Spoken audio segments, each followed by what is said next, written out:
Bonjour à tous, merci d'être avec nous à l'occasion d'Information Orientation. Aujourd'hui, on va parler de santé et de social avec nos invités qui sont sur ce plateau. J'ai Martin Pillot et Fabienne Bordet qui sont des nôtres. Et puis, on ira aussi en duplex sur la filière pour rencontrer là aussi les professionnels qui sont au rendez-vous. Vous retrouverez donc tous ces rendez-vous vidéo sur le site 1.fr. Santé et social, on va donc parler avec Martin de cette orientation. Toi, tu as choisi et décidé de devenir infirmier. Est-ce que tu peux me dire en quelle formation tu es et pourquoi tu as choisi de t'orienter vers cette filière et vers ce métier? Alors, je m'appelle Martin Pillou, je suis étudiant en deuxième année en formation infirmier. J'ai choisi cette formation pour le contact avec la personne, c'est-à-dire l'aide à la personne. J'aime beaucoup rendre service, l'empathie. Et je trouve qu'en formation infirmière, on a vraiment ce contact. Et c'est ça qui me plaît beaucoup. Qu'est-ce que tu apprends dans ta formation? Qu'est-ce que toi, comment tu perçois ce métier d'abord en fait? Être infirmier, c'est quoi pour toi? Alors, être infirmier, c'est tout d'abord une vocation, c'est-à-dire qu'il faut vraiment aimer le métier. C'est pas seulement distribuer des traitements à des patients, c'est aussi les aider, remonter le moral. C'est-à-dire c'est aussi un métier qui est très psychologique. Il faut ne pas avoir peur de parler avec l'autre, d'entendre sa maladie et tout ça. Voilà, être empathique, être à l'écoute. Ça veut dire qu'on ne travaille pas tout seul, on travaille aussi avec d'autres professionnels de santé. Quand on est infirmier, il y a des médecins, il y a des aides-soignants aussi. Comment est-ce que ça s'organise ce travail? Alors, dans une équipe, généralement, il y a les médecins, une équipe infirmière et une équipe aide-soignante. Donc, on est obligé de travailler tous ensemble. Les aides-soignantes sont le premier contact avec le patient, car ils sont au quotidien avec eux, ils savent leurs habitudes. Donc, dès qu'il y a un problème, ils peuvent remonter vers nous, donc infirmiers. Si jamais on a la possibilité de régler le problème, on le règle. Sinon, on contacte encore au-dessus le médecin qui peut consulter le patient. On a aussi des stages durant cette formation, des stages qui, j'imagine, permettent de découvrir le milieu professionnel. C'est important ces moments où justement on va au plus près de ce métier. Alors oui, c'est très important car je trouve qu'en stage, c'est là où on découvre vraiment le métier infirmier. Car en formation, on nous présente tout ce qui est théorique. On a quelques TP également, donc pour apprendre tout ce qui est pratique. Mais le vrai métier, je trouve, se découvre vraiment en stage. Donc on a heureusement beaucoup de stages dans la formation, dans plusieurs milieux, donc hospitalier ou EHPAD, libéral. Donc ça nous permet de voir vraiment la formation dans tous ses angles. L'entièreté de la formation. Exactement, donc, oui. C'est ça. Il y a aussi des options qui existent dans cette formation. Quelles sont-elles, ces options? Il y a différentes options, je ne les connais pas toutes. Il y a infirmier anesthésiste, infirmier au bloc opératoire. Toutes ces formations se font après avoir obtenu le diplôme d'infirmier. Elles se font en 1 ou 2 années sur le centre hospitalier pour se spécialiser dans un domaine en général. Super. Et donc toi, alors, tu as choisi quelle spécialité pour l'avenir? Pour l'instant, je n'ai pas choisi de spécialité en général. Je voudrais travailler infirmier en service hospitalier, basique, dans un service plutôt de cancérologie si possible. Alors ça fait sourire Fabienne qui va nous dire dans un instant, parce que c'est vrai que c'est pas un métier basique, on fait plein de choses différentes. On s'ennuie pas dans ce métier, Fabienne, j'imagine. Non, on ne s'ennuie pas, puisqu'il y a beaucoup de possibilités. Quand on a son diplôme d'infirmier, on peut travailler, comme le disait le jeune homme, dans différents domaines. Et ça va du soin préventif en santé publique jusqu'aux soins très très techniques, dans des services très très techniques tels que de la réanimation. Quelle que soit la spécificité où on travaille, je vais rajouter, enfin même pas rajouter, mais je vais dire ce qu'a dit le jeune homme, c'est un métier tourné vers l'autre et il faut avoir attention à l'autre et beaucoup de compétences relationnelles. Alors on vient d'évoquer le métier d'infirmier, on va évoquer le métier d'aide-soignant dans un instant. Évidemment, cette filière santé et sociale regroupe de très nombreux métiers, de très nombreux passionnés. Moi, je vous propose de rejoindre Claire, qui est en duplex sur la filière santé sociale, ici même du côté d'Interexpo, où se déroule information orientation durant 3 jours. Claire, je crois que ce sera l'occasion dès maintenant de faire le tour des professionnels, en tout cas des métiers qui sont représentés sur cette filière. Nous sommes accompagnés de Céline Didier. Je vous propose tout de suite de parler un petit peu de ces métiers, Céline, et puis peut-être de nous faire visiter ce stand de filière santé et sociale. Voilà, quel est le rôle déjà de votre métier, vous, en introduction, et puis ensuite on fera un petit tour d'horizon. Alors moi je suis de formation initiale infirmière, donc la santé je connais depuis quelques décennies. J'ai évolué dans le métier et aujourd'hui pour prendre ce poste de chargée de mission démographie médicale pour le département de l'Ain. Je suis en charge notamment de tout le lien avec les professionnels de santé de tout le territoire qui sont installés en exercice coordonné et aussi le lien avec les étudiants, principalement médecins plutôt, mais le lien aussi avec les instituts de formation, que ce soit infirmières et soignantes. Donc beaucoup de chantiers, voilà. Et sur le stand, donc là on peut faire un tour d'horizon. Bien sûr, on va peut-être se diriger de quel côté? Alors on vous suit. Alors là, on va commencer par la santé, qui donne en fait la visibilité au métier de la santé directement, c'est-à-dire les études de médecine, infirmières, aides-soignantes, et puis les auxiliaires puériculture, les aides-soignantes, j'ai déjà dit, les aides-soignantes. Donc tous ces métiers en lien avec le soin dans les établissements de santé et même à l'extérieur, parce que ce sont des métiers aussi qui s'exportent, puisqu'on les retrouve aussi sur des soins à domicile. Donc on a justement tout ce qui est accompagnement à domicile. En fait, on a des aides à domicile et toutes les formations qui sont en lien avec. Après, on a aussi, c'est vrai que c'est quand même aussi des métiers qui communiquent tous les uns avec les autres, puisqu'on peut être soignant, comme je l'ai dit, dans un établissement de santé, et puis après partir sur un service de soins à domicile et donc travailler sur la ville. Donc c'est des métiers qui amènent à une grande polyvalence. Donc c'est vrai que c'est une grande richesse et une attractivité intéressante pour les jeunes. Après, on a donc tout ce qui est de l'ordre du social, du médico-social ensuite. Et là, on va retrouver les éducateurs spécialisés, on va retrouver aussi les ergothérapeutes, on va retrouver donc des métiers qui sont des moniteurs éducateurs. Et encore une fois, en filigrane, vous avez les kinésithérapeutes, vous avez les assistants sociaux, vous avez les infirmières, qui sont aussi toujours des intervenants, même sur les domiciles. Dans le médico-social, après, on va être plutôt sur des soins qui sont peut-être aussi en lien beaucoup avec des établissements aussi dans la ville, mais aussi dans des établissements liés avec la santé mentale. On a des associations qui prennent en charge tout ce qui est aussi les personnes handicapées et puis aussi les personnes âgées. Mais ça, c'est aussi le cours de la vie. Voilà. Exactement, merci Céline pour cette introduction qui nous permet de voir l'ensemble des métiers de la santé et du social, des métiers qui recrutent dans l'Ain comme on l'a compris, puisque, alors pas que dans l'Ain, mais idéalement il faut garder nos jeunes chez nous. On retrouvera tout à l'heure une personne de France Travail, Carole, qui va nous présenter un casque virtuel en 3D. Marc, je te propose de reprendre le direct avec tes équipes. Merci beaucoup Claire pour cette visite donc de ces métiers.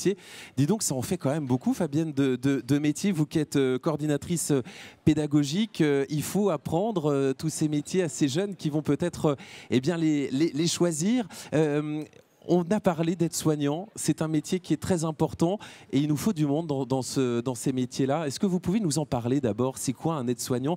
Qu'est-ce qu'il fait au quotidien? Et là, cette empathie et être tourné vers l'autre, ça a encore une fois tout son sens. Oui, au même titre qu'infirmier, l'aide-soignant doit être tourné vers l'autre puisque c'est le premier professionnel qui est auprès du patient et souvent les patients se confient aux aides-soignants. Après, l'aide-soignant, il a un rôle très conséquent. C'est un gros collaborateur de l'infirmier. Il faut qu'il ait des compétences cliniques, c'est-à-dire qu'il sache analyser les situations de soins avec l'infirmier, mais également repérer les dysfonctionnements chez les patients, sur la situation de santé des patients. Son premier rôle, là où il travaille, alors pas de façon autonome puisqu'il est sous la responsabilité d'infirmier, mais son premier rôle, c'est l'accompagnement des personnes dans les actes de la vie quotidienne. que ce soit des personnes malades ou des personnes qui sont dépendantes parce qu'elles sont vieillissantes ou en situation de handicap. Voilà. Comment on fait quand on est en troisième et qu'on veut eh bien, se diriger vers ce métier? Et on parlera de la formation après pour voir ce qu'il y a dedans et ce qu'on fait dans cette formation. On est en troisième, comment je fais si je veux eh bien, être et devenir aide-soignant?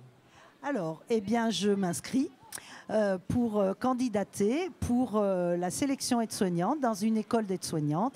Il faut avoir 17 ans à l'entrée en formation. Il n'y a pas de condition de diplôme pour pouvoir prétendre à la sélection. Et cette sélection est basée sur la constitution d'un dossier ainsi qu'un entretien oral. Très bien. Et donc, cette formation, elle est très complète. Sur combien de temps dure-t-elle? Il y a des cours, on va dire, un peu classiques. Il y a des cours très pratiques aussi. Comment ça se passe? Alors, au même titre que la formation infirmière, c'est une formation en alternance. Donc, il y a autant de périodes de cours que de périodes de stage, puisqu'effectivement, acquérir les compétences d'un aide-soignant comme d'un infirmier, ça s'acquiert en situation, c'est-à-dire en stage. L'alternance, ça veut dire on est autant dans l'entreprise qu'à l'école, et d'où le mot de l'alternance, bien sûr. Mais comment ça marche? Alors, vous avez deux types de formation aide-soignante. Vous avez la formation classique, où là, c'est une alternance mi-cours, mi-stage, mais il n'y a pas d'employeur. L'élève est élève en formation. Et vous avez aussi toute la partie apprentissage, où on peut entrer en formation aide-soignante par apprentissage. Et là, l'élève a un employeur. La formation est un petit peu allongée, mais il est salarié, il a un employeur et en même temps, il suit sa formation. Merci beaucoup pour ces éléments d'information. Voilà, aide-soignant, on en a besoin, hein? On en a beaucoup besoin, oui, puisque c'est un métier quand même en tension. Mais en tout cas, ce qui est important de dire, c'est que c'est un métier qui a été... la formation a subi une réforme récemment et a développé les compétences des aides-soignants. Les aides-soignants ont des compétences élargies depuis 2021 et c'est ce qui donne aussi tout son intérêt au métier. Alors, on va continuer de parler de cette formation aide-soignant. On va retourner sur la filière santé-travail avec Claire et le duplex, avec notamment France Travail qui a une méthode novatrice pour présenter ce métier. Hein. En effet, nous sommes accompagnés de Caroline Paquet de France Travail qui va nous expliquer un petit peu mieux justement cette méthode immersive en 3 dimensions. Et on a la chance d'avoir Louis avec nous qui va se prêter au jeu et qui va pouvoir essayer en direct cette technique. Voilà, alors Caroline, qu'est-ce que vous pouvez nous dire sur cette technique de recrutement ou en tout cas de présentation des métiers de santé au social?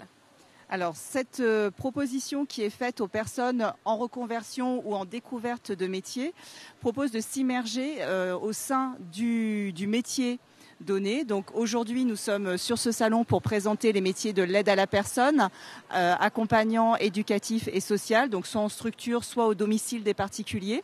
Il permet du coup de sortir des préjugés, de montrer une immersion rapide d'environ une dizaine de minutes et de pouvoir aussi s'informer par des petits pop-up qui interviennent pendant la vidéo sur des prérequis ou des précisions sur le métier donné afin de pouvoir trouver sa formation et d'avoir des réponses à ces questions et surtout vraiment c'est de sortir de préjugés ou de méconnaissances de certains métiers. Oui, bien sûr, parce qu'effectivement, on connaît tous des gens qui travaillent dans la santé, dans le social, et on a tous des idées, des préjugés, effectivement, comme vous le dites. Alors là, on a la chance d'avoir avec nous Louis. Louis, je vais te laisser t'approcher. Louis est étudiant, il envisage... Oh, viens vers nous, c'est parfait. Il envisage de devenir médecin demain. Qu'est-ce qui te passionne, Louis, en quelques mots, et qu'est-ce que tu as envie de nous dire sur cette envie? Eh ben, c'est surtout d'aider les gens à les soigner et pouvoir être avec eux quand à la mort, par exemple, où ça peut être très dur. Super, Louis. Alors, une vocation, une passion. Et donc là, tu vas essayer ce casque virtuel en 3D en direct. Je pense que Caroline va t'équiper. Et puis, je propose à Marc, une fois l'équipement fait, de revenir sur une démonstration tout à l'heure avec Alexandre pour de l'éducation physique pour personnes adaptées. Voilà, donc l'occasion, effectivement, pour vous de découvrir ces métiers d'une autre manière et de manière très technologique. On a parlé effectivement des infirmiers, des aides-soignants. Et si vous avez envie de vous diriger vers ces métiers, que vous vous posez encore des questions. Martin va finir de vous convaincre. Martin, qu'est-ce qu'on peut dire? Voilà un jeune de troisième qui se dit j'ai peut-être envie d'y aller, mais je me pose encore des questions. Qu'est-ce que tu leur dirais? Alors tout d'abord que c'est un métier très diversifié, il y a beaucoup de possibilités d'évolution, car il y a plein de services hospitaliers ou même de l'EHPAD. Et même lorsqu'on est diplômé, comme on avait parlé tout à l'heure, il y a des spécialisations. Donc tout d'abord, je dirais diversification, beaucoup de possibilités d'évolution et de l'aide à la personne.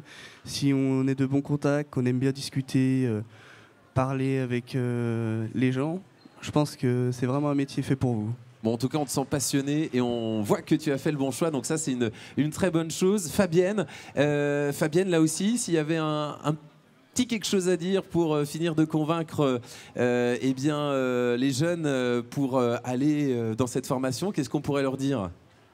En formation aide-soignante, vous savez, ça se rapproche beaucoup de la formation infirmière. Elle est plus courte, elle est d'1 an au lieu de 3 ans. Mais je rejoindrai le jeune homme en disant que c'est un métier très diversifié et que les patients apportent beaucoup aux soignants également, aux aides-soignants, parce que les patients changent. Dans toute une carrière, les aides-soignants rencontrent de nombreuses personnes et dans l'échange, il y a beaucoup de richesse et de partage. Merci en tout cas tous les deux pour votre témoignage. On va retrouver Claire avec une démonstration sur la filière santé sociale et l'occasion pour nous de voir là aussi qu'on donne toutes les chances à cette filière pour découvrir ces métiers. Nous sommes accompagnés d'Alexandre Tavernier. Je vais essayer de ne pas écorcher ton métier, Alexandre. Il est donc enseignant d'activité physique adaptée. Je crois que j'ai remporté j'ai bien expliqué ça. Donc il va nous expliquer en quelques mots en quoi ça consiste et puis il va lancer effectivement cette démonstration avec quelques jeunes qui nous entourent et qui ont bien voulu prêter de leur temps, de leur énergie et de leur image. Voilà. Alors, explique-nous rapidement en quoi consiste ton métier. Alors rapidement, c'est un métier qui est sur le médico-social, la santé. Et donc c'est en gros professeur d'activité sportive, mais pour un public à besoins spécifiques. Très bien. Et le but, c'est de faire des séances d'activité physique qui soient adaptées aux besoins et aux capacités des jeunes qu'on a en face de nous. Super. C'était un métier vocation pour toi, juste en quelques secondes? Ouais, complètement. Toujours été passionné par l'activité sportive. Et cette filière du médico-social que j'ai rencontrée un peu plus tard m'a vraiment passionné. Et c'est pour ça que je me suis lancé dans cette aventure au quotidien. On est sur une année Jeux Olympiques en plus avec des Jeux Paralympiques qui vont aussi être là, montrés au grand public, ça va être sympa. Donc ce sont des métiers qui sont dans l'air du temps et dont on a de plus en plus besoin pour la visibilité. Je te laisse lancer ta démonstration. Vous prenez du plaisir surtout. Hein. Merci. Surtout, merci. Merci. Voilà Marc, ils vont donc commencer à faire cette démonstration. Les jeunes sont intéressés, vifs. Et donc je vous laisse reprendre le direct quand bon vous semble. On va suivre ces quelques images encore avec ces stands et ces filières qui sont présents durant 3 jours ici à Interexpo. L'occasion pour 12 000 personnes de profiter des 17 filières. Et donc on voit évidemment que ces démonstrations permettent de mieux comprendre certains aspects des métiers qui sont évidemment présentés. Merci donc Claire pour cet exemple et cette démonstration. Nous on va vous remercier de nous avoir suivis. J'espère que vous en avez appris plus sur ces métiers de la santé, du social et notamment des aides-soignants. On rappelle évidemment que ce sont des métiers qui recrutent ici dans l'Ain et que ce sont des métiers d'avenir. Vous pouvez vous connecter sur 1.fr pour retrouver toutes ces émissions et puis écoutez, on espère que vous passez un bon moment avec nous et on vous retrouve donc très rapidement pour présenter d'autres filières ici en plein cœur d'Information Orientation. À bientôt.